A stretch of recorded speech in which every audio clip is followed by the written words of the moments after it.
Hey beautiful souls, David Essery here. I'm back again today with another master instruction. Today bringing you a message directly from Merlin. And this is about a subject that's been coming up for me a little bit of late actually. And that is about connecting with our truth, with our true identity and the importance of this.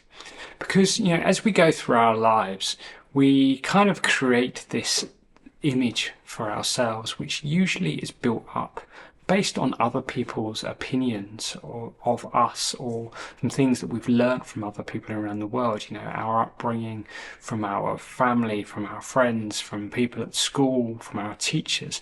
All of these things kind of have an impact on the way that we think and the way that we behave later in life. But the truth is that there is a much purest version of ourselves, of our identity, that is developed before we're even born. And this is the highest version of our kind of personality that we can step into. And it's been specifically designed for us, for this lifetime, for us to gain the ultimate growth from it, for us to operate in our path.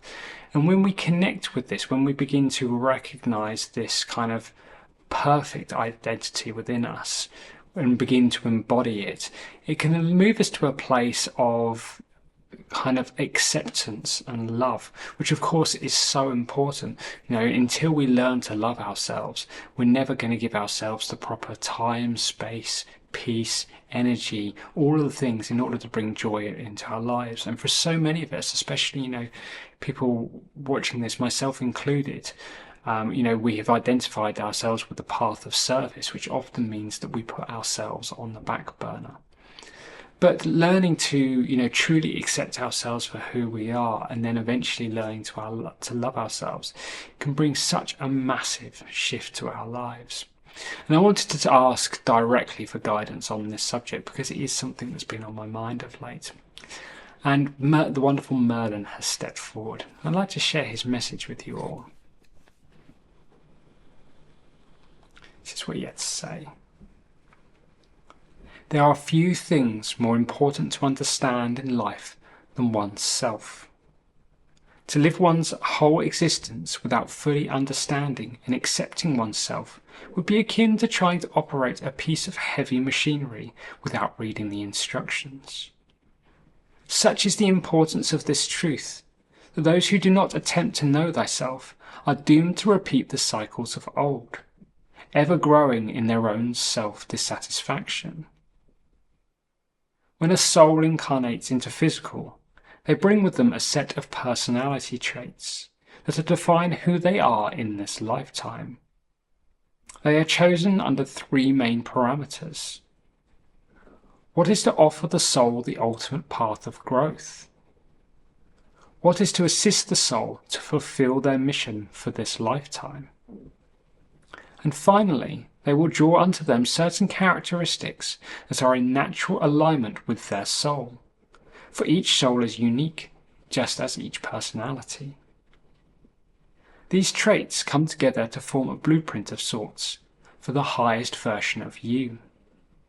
This is of course different to, say, the blueprint of your physical or energetic constructs, but of course just as important. As an incarnate naturally develops in physical, the events and circumstances of that life can change the personality. However, the blueprint will always remain in a constant state of perfection. This we shall call your true self, not to be confused with your highest self, which represents you at a soul level. Identifying the true self and separating it from what I shall refer to as the egoic self, the self divergent due to the circumstances of your life, can be a profoundly life-changing experience, as it lays bare the illusion created by others, which can be discarded, for it is not truth. Your true image shall remain, a perfect reflection of that divine blueprint. Get to know this self and recognize it within you. Accept that it is you, and you are it. This is a truth that cannot be broken. Recognize its purity, its light, free from egoic distractions. Love it for who it is. Love yourself for who you are. You are this divine truth, a beautiful being, a perfect manifestation of its unending love. Hold to truth. Accept that you are it and love thyself accordingly. Once achieved, the remaining challenges of ascension become insignificant in comparison. This single truth shall set you free. Yours in divine wisdom, Master Merlin. Thank you, Merlin, for that really beautiful and informative message. This is really interesting on so many levels. I really love how he kicked this off at the beginning. He said to live one's whole existence without fully understanding and accepting oneself would be akin to trying to operate a piece of heavy machinery without reading the instructions. Merlin's classic sense of humour coming through there, but I understand what he's saying, you know. How can we get the best out of our lives? How can we be all that we can be if we don't understand us, if we don't understand our thought processes, we don't understand our feelings, we don't understand what brings us joy, we don't understand, you know, in essence who we are, we will never ever make the most of our lives, you know. And he's essentially saying it's kind of a dangerous thing because, you know, as akin to operating heavy machinery without reading the instructions, you know, that you're going to have problems, you're going to have challenges if you never really look at yourself in this way. He goes on to say, such is the importance of this truth, that those who do not attempt to know thyself are doomed to repeat the cycles of old, ever growing in their own self-dissatisfaction. And I think this is a truth that so many of us can see when we look out in the world and look at the people. You know, there's so many that they don't have that, I don't know, that thing within them when they look at their own actions, where they're not accountable for their own actions, and therefore they just repeat the same mistakes over and over again, walking down the same path. And you know, when things go wrong in life, it's so easy for us, unfortunately due to the ego, to blame ourselves. And as we go through life, you know, a lot of people can get angrier and angrier with themselves. And, you know, as he says, you get ever growing in their own self-dissatisfaction. Life is not going the way they want it to, and that reflects on their own image of themselves that's been created, you know, by all of the experiences of their life.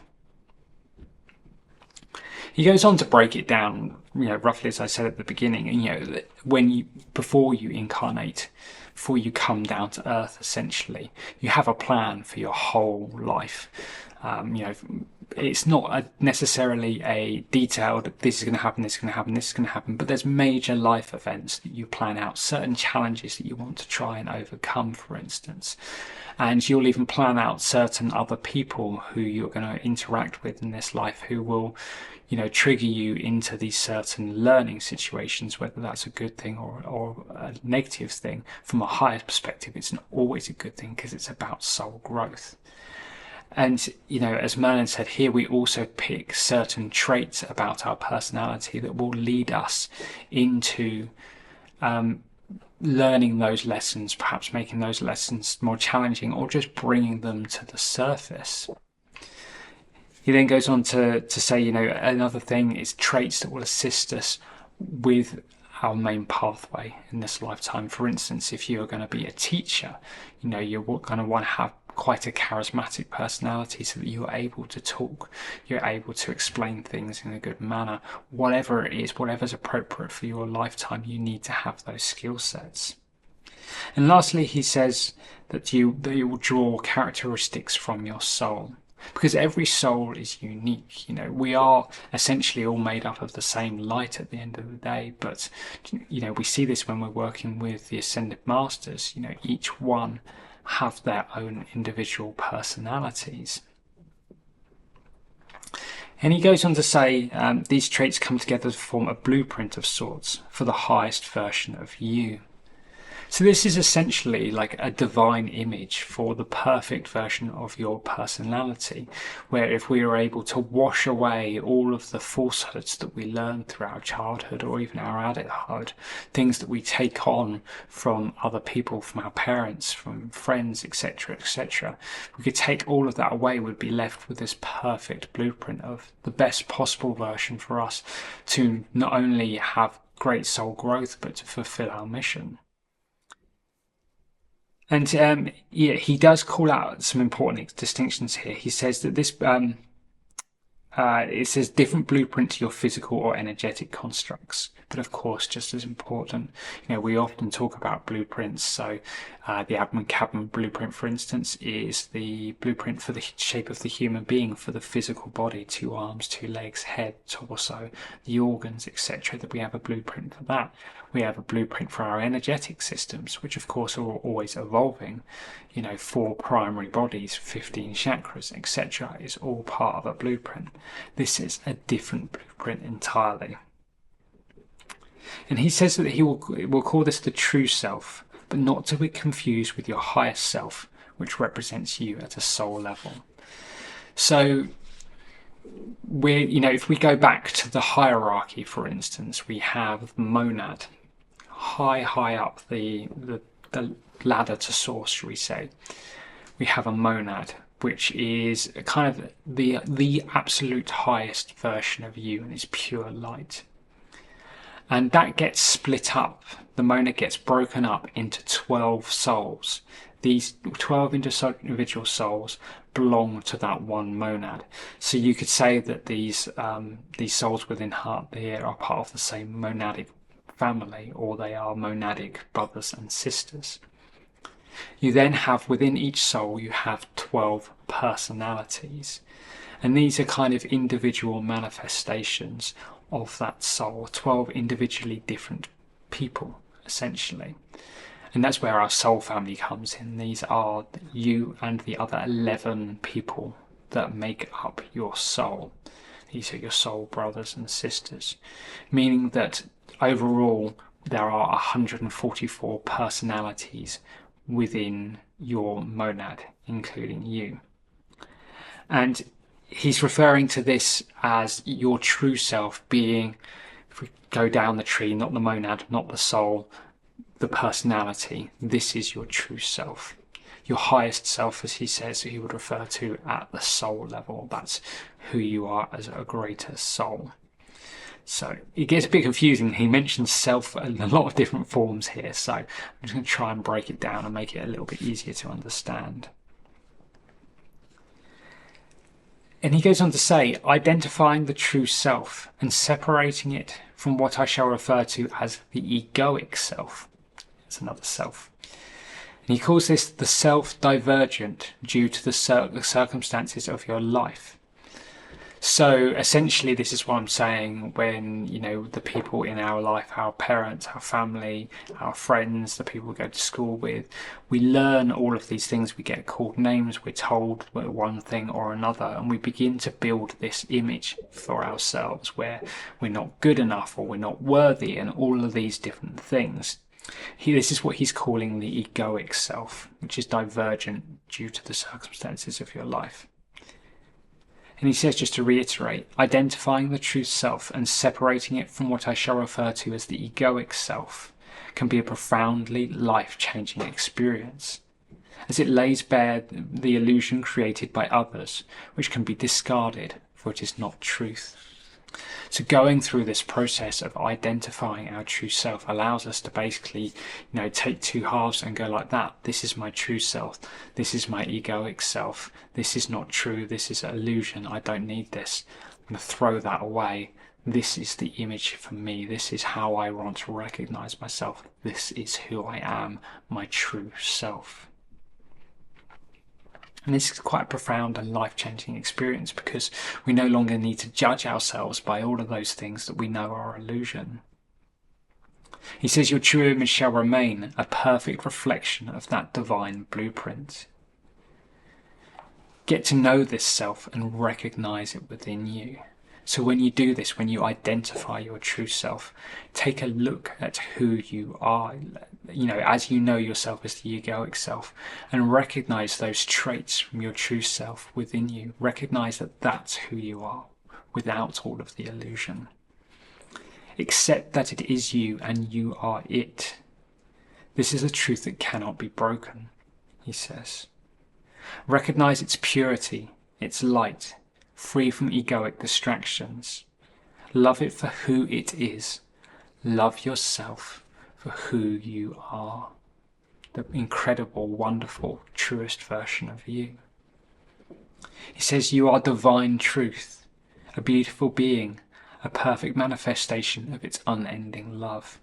And this is an interesting reference. If you've been following me for a while, you'll hear me talk a lot about the fact that we are love, we are God, essentially.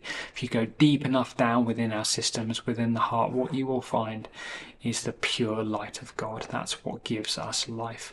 And if you go beyond, as I said, the personality, the soul, the monad, and keep on going up, you will get back to God, because that is the next stage. And that's what he's saying here. When you recognize with that true self, that highest version of your personality, along with it, you recognize that you are pure love, you are God. He says, hold to truth, accept that you are it, and love thyself accordingly. If you can recognize that you are that perfection, then you can love yourself unconditionally, because you know that you are that. He says, once achieved, the remaining challenges of ascension become insignificant in comparison. And this is a really interesting point, because if we think about many of the challenges of ascension and what it is, they are all to do with kind of recognizing ourselves as a God-free being, as a manifestation of that, and accepting the power and the responsibility that comes along with that, and all of those different things. And many of the challenges are about self-love, about feeling worthy, about standing up and speaking our truth, about recognizing that what we deserve in this life, and also about sharing love, giving and sharing love. And I've heard it so many times before in other messages I've received. I've felt it myself. We cannot truly love others until we love ourselves. We have to learn to recognize that frequency within ourselves and be happy and joyous within ourselves to have that love to give. Sorry, every now and then I trigger things on my video software. I must find a way to turn that off, so ignore the thumbs up. But yeah, we have to recognize that within ourselves to be able to give love freely. And those things are the foundation of so many of the initiations on the path to ascension. So if we can overcome this, if we can recognize this true self, accept it and love it, the rest of this ascension journey becomes so much easier. He ends it, this single truth shall set you free. Thank you so much, Merlin, for sharing your wisdom with us. I think there's so much that we can take from that, just short message there. So much wisdom in it that we can work with. Now, the reason why this has all been coming up for me actually recently is because I've been guided to run a workshop, which is happening next Saturday night, which is the 24th of August. Called Discover Your Truth. And the whole purpose of this workshop is about discovering this highest version of us, free from all the illusion, about learning to recognize that within us, and then releasing whatever we need to do in order to accept that and to love it, bringing us back to that self-love and empowering us through it. And along with that, we're going to be doing some work to try and anchor this true self within us, allowing us to step into that energy, free from all of the other restrictions that come from the egoic self. It's going to be a really beautiful, I think profoundly, I hope life-changing experience, because this kind of work is so important and prepares us for really stepping into the best version of we that we can be. So if you would like to join me for that, I would absolutely love to share it with you. I will pop the link in the description down below as always, and all the information's on the website, and I'd absolutely love to have that, to share that with you. As always, thank you so much for watching. If you did enjoy this, please do like and subscribe. I share content like this, channel messages, meditations, stuff like that all the time, and we'd love to have you as a part of our small community. Thank you so much for watching and sending you so much love. See you again soon. Bye bye.